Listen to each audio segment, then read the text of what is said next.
In a country as big as America, some of the niftiest things can go unnoticed.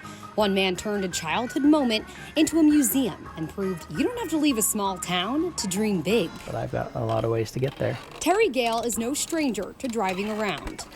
That may seem pretty obvious by the hundreds of cars on his property. It's the only one ever done. Rambler Ranch all started with a single vehicle. Here's a picture of my dad's car. That's the day I drove it to Denver. I was probably around 25-ish. Terry's dad's Nash could have ended up in a landfill. Sitting out there all rusty out for 18 years outside to the beautiful piece of art that it is today. But instead, it started all of this. This houses my Nashes from, eventually from 1917 to 1957. One of the world's greatest automotive collections, hiding in rural Colorado. Nowhere in the world is there a museum for this company, and I thought, well, here's something I can do that no one in the world has done. And unlike any other car museum, Rambler Ranch takes the experience a step further. I appreciate vintage things and older things. I think we're such a disposable society today. A collection of Nash Motors company vehicles, but also 60 other vehicle manufacturers, appliances, memorabilia. Now we're very, very detail-oriented with little things, but when they come here, they always say, you know, you've got to see it to understand it. Oh, and fashion.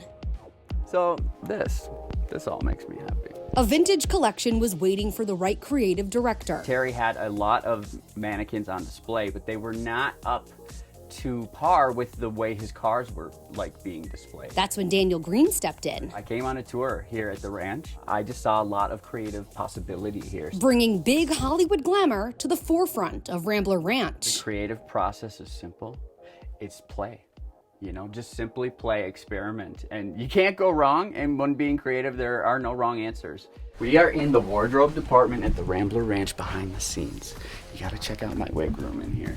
This is where I get weird, a little bit. I get weird everywhere. Each piece and creation brings these mannequins to life, which creates a more realistic setting for the cars. With a little bit of styling, perhaps a little bit of hairspray, and sort of bridge the world of car and, you know, fashion, because they happened in the same moments quite often.